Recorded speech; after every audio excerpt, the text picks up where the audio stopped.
Much, Mr. Huntis. Thank you, Nikos. I'd like to thank Nikos Huntis and Sofia Sakorafa, as well as Jean-Luc Mélenchon, for taking this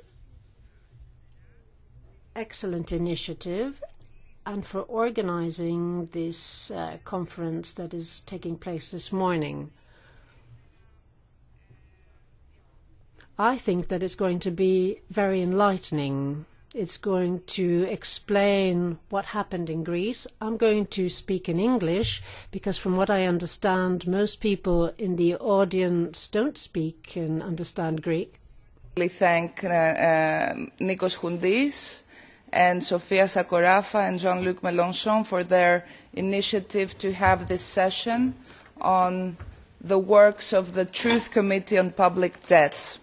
I believe it is important at this stage in history and at this stage of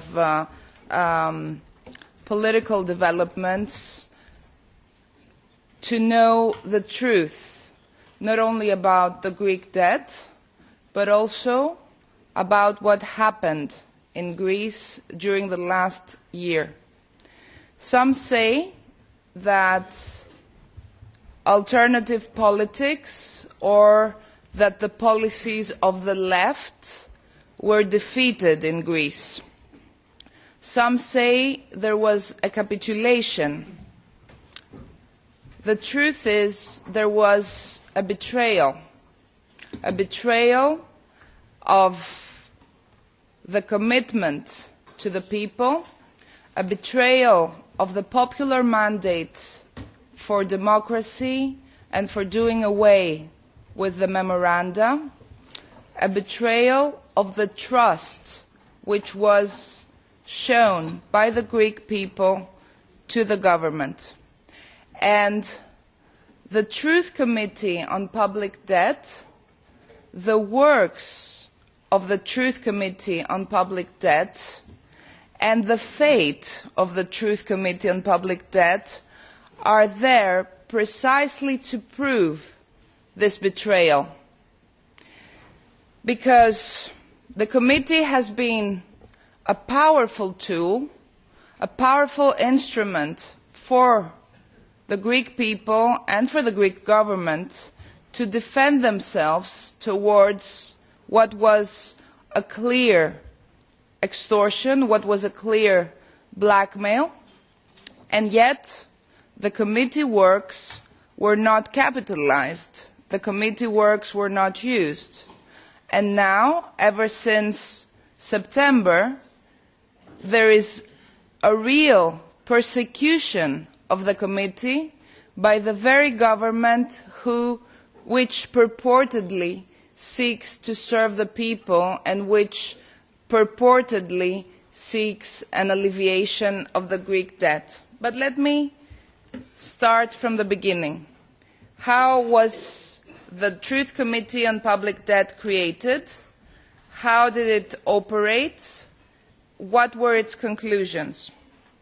Back in 2010, the Greek people were suddenly told that their country was over-indebted and that they had to make huge sacrifices in order to prevent a bankruptcy. They were told that they had been living beyond their means, that they had been overspending, and now they had not just to make sacrifices, but really sacrifice themselves, their rights, their lives, their families, their children. Ever since 2010, a specific regime was installed in the country, the memoranda regime, consisting in agreements between the Greek government and three institutions, the International Monetary Fund, the European Commission and the European Central Bank, which were subsequently called the Troika, and which became Greece's creditors. They lent Greece money in order to repay its previous debt, and in exchange for these loans given to Greece, they asked for specific policies to be undertaken, policies which meant extreme public spending and public sector cuts. They meant a total dismantling of the social state, of access to health, to social security, to justice, to education. The people's lives degraded in an unprecedented manner, which led to what is now experienced as a humanitarian crisis in the country. Just to give you some figures, 72% of unemployment among young women, 60% of unemployment among young men, around 27% of unemployment in the general population, around 300,000 young scientists emigrating, unable to find a job in the country, around 300,000 small and medium enterprises closed down, people committing suicide out of despair, extreme poverty, schools operating without books, without heating and without teachers, hospitals operating without doctors, with one nurse for every 40 patients, without medicine, cancer patients and HIV patients unable to have access to medicine to cure their illness. The people knew ever since the beginning that what they were told, namely that they had been living beyond their means, was not true, because they never saw this kind of public spending which would actually justify the country's over-indebtment. And ever since 2011, there was a social movement to audit the Greek debt, to audit the public debt. It was a movement emanating from the squares, a movement emanating from the people who demanded to know the truth about the debt.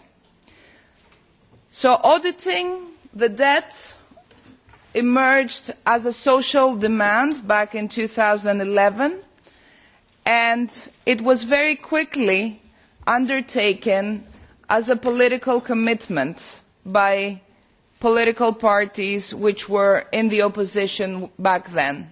Syriza was among these parties who made it their political commitment to perform an audit of the Greek debt and also to demand a moratorium of repayments of the debt until the audit was completed, and ultimately to demand a write-off, an annulment of the part of the debt which would be proved to be illegal.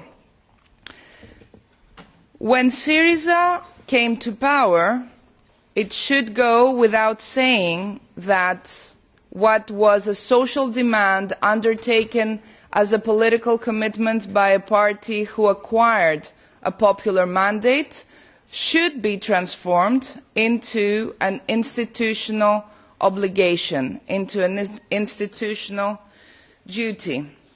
And indeed, this duty was felt as such, at least by some of us.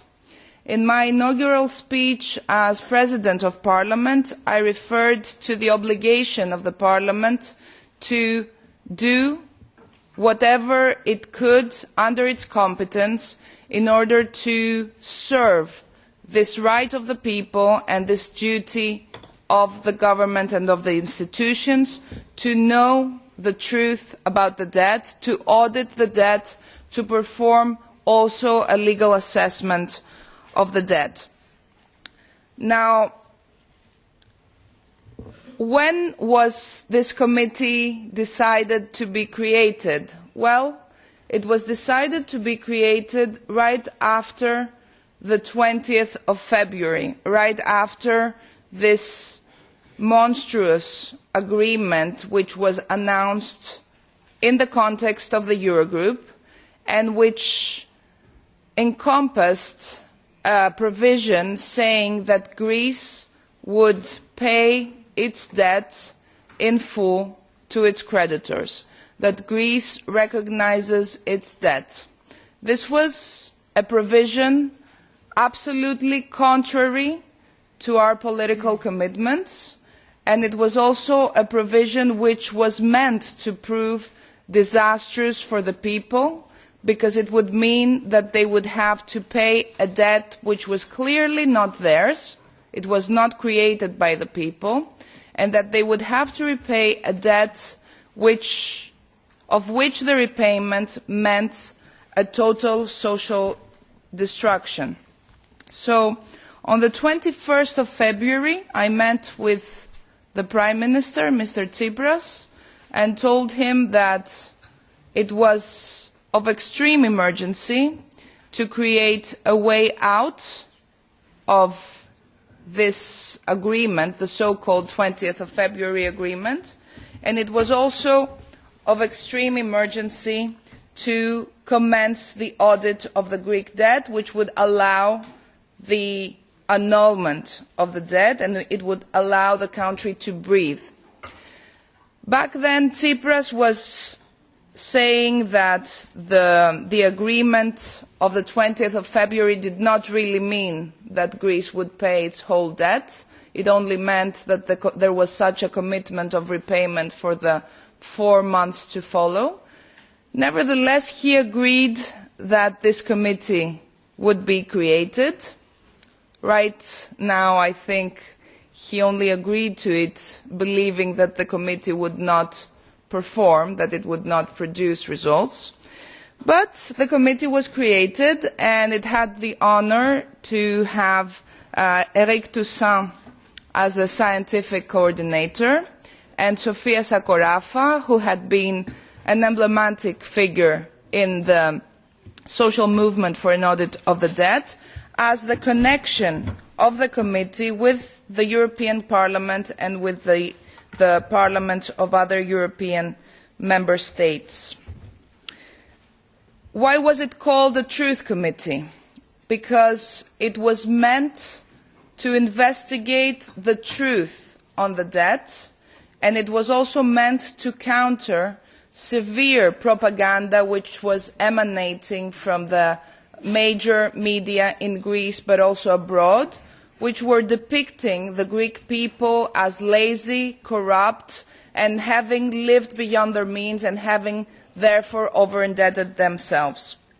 It was also called the Truth Committee because it was meant to address a criminal situation against the people, against the society, this crime against humanity that constitutes the memoranda, which majorly victimise the Greek population in order to serve banking and financial and elite interests. The committee was the first committee ever created in European soil to perform an audit of the debt, and this is why it was a big disturbance for the system, I would say. It was created in a very original manner, consisting in both international and national members, in both experts in different fields, economy, constitutional law, human rights law, but also members of the society and of the social movements. And it worked in an open way, in a very original way, performing open meetings which were accessible to everyone from the Greek society who wanted to participate and were transmitted through the Parliament's channel. They were broadcast to the public opinion. The committee performed also hearings of witnesses. It performed evidence collection.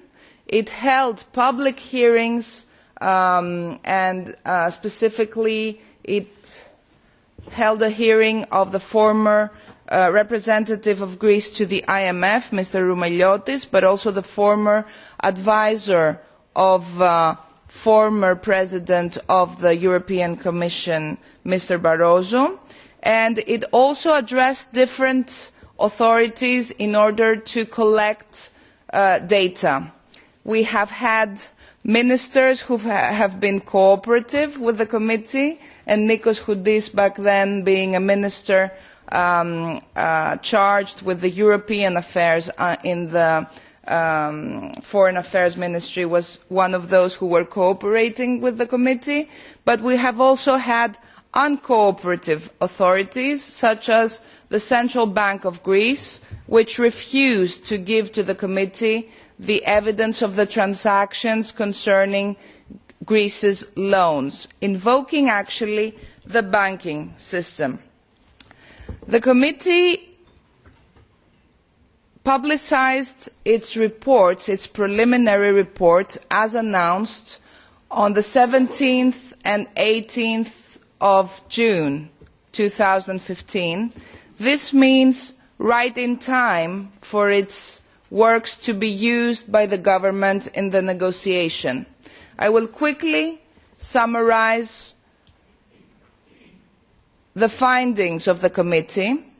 The committee found the Greek debt to be illegal, illegitimate, odious and unsustainable, this basically meaning that the Greek debt had been created in ways which grossly violated the country's and the creditors' basic human rights obligations. It had been created through undemocratic procedures. It had been imposed upon the government and the people in ways which were bound to further violate human rights and the democratic principles of the country, and it could not continue to be repaid without further such violations. The committee found that the creditors knew that the Greek debt had been unsustainable ever since 2010, and this was a major revelation. This was an earthquake, because it proved there was knowledge in the creditors who deliberately burdened the country with debt it could never repay, with debt which was bound to disrupt the social tissue and create long-term recession and poverty. This was actually written in the confidential documents of the IMF dating back to 2010. These were all documents contained in criminal case files which were kept in the Parliament and which the committee opened and examined. They had been kept sealed before and had never been examined. The committee also revealed that the real bailout, these memoranda agreements had been called bailout agreements, supposedly bailing out the country and the economy, while the truth was that they were bailing out the German and French private banks. They were saving the German and French private banks, which back in 2010 were withholding large quantities, billions of Greek state bonds, bonds which were bound to be annulled or diminished should there be a haircut of the Greek debt, should there be an annulment of the Greek debt. So instead of writing off the debt and damaging the German and French private banks, the IMF and the rest of the creditors chose to save the banks at the detriment of the Greek people. The committee also revealed that, contrary to what was the major propaganda for the Greek debt, from 1980 to 2010, public expenses in Greece had been held well below the European average. So this myth of overspending for the public sector was totally disproven. On the other hand, it was proven that there was only one sector in which there was overspending, and that was defence. That was the armaments. And it is not a coincidence that it is in the defence field, in the armaments field, that there are several corruption cases directly linked to the Greek debt. So it was proven that the Greek debt is indeed linked to corruption of several government officials. This report of the committee, which was publicised in June, was never used by the government, and there is no explanation why it was not used by the government in the context of the negotiations.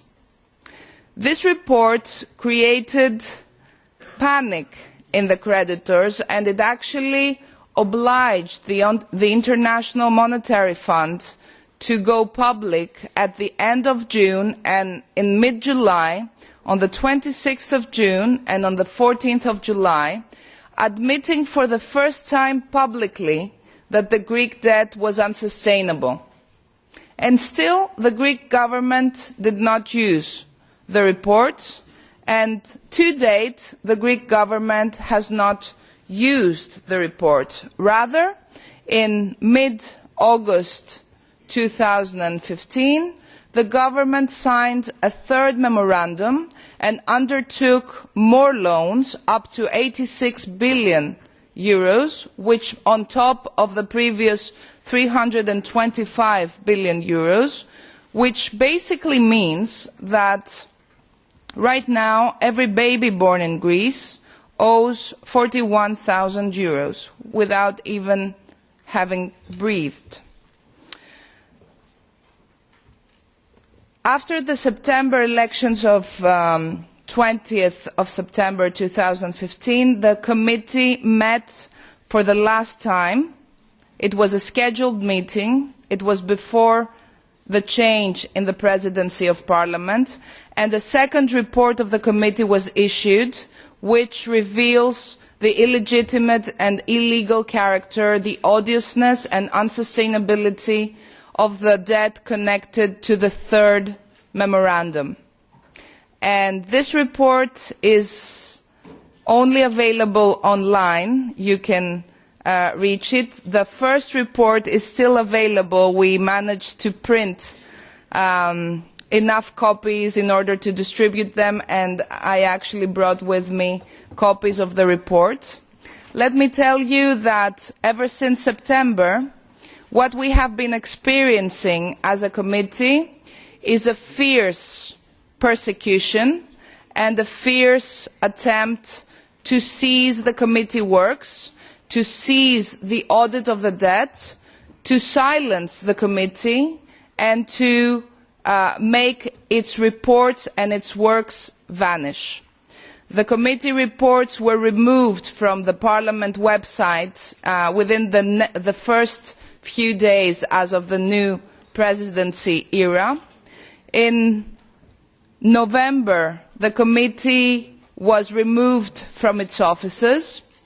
There was a unilateral decision by the new President of Parliament seizing the committee works without even consulting with the members of the committee. Subsequently, there was a violation of the committee offices and a locking out of its members from their offices. And the latest evolution is that the personal archives and objects of the committee, as well as several of those reports, were actually confiscated by the new presidency of Parliament. So this is what the new government and the new Parliament are doing to a committee which seeks to serve what is what I call a sovereign right of the people to know the truth about the debt, to refuse to pay a debt which is not their own, and to claim restitutions for their victimization by their creditors. I will close my presentation with an optimistic note, because even though we're experiencing this transformation of what used to be a left government into a government persecuting anything reminding the commitments of the left, there is determination in the members of the committee, and I would like to wholeheartedly thank them all. We have decided to disobey. We have decided to disobey these decisions which say that the audit should not be concluded. We have decided to disobey these decrees saying that our works are seized, and we have decided to transform ourselves into a different kind of legal entity, an association under Greek law, in order to pursue the audit and seek the truth about the Greek debt. And this meeting here gives us an occasion to meet after several months, after almost 5.5 months after our last meeting. And I would like to wholeheartedly thank Nikos Choundis and Sofia Sakorafa for making this possible, and also for persisting in what was our initial commitment and our initial duty. Thank you very much.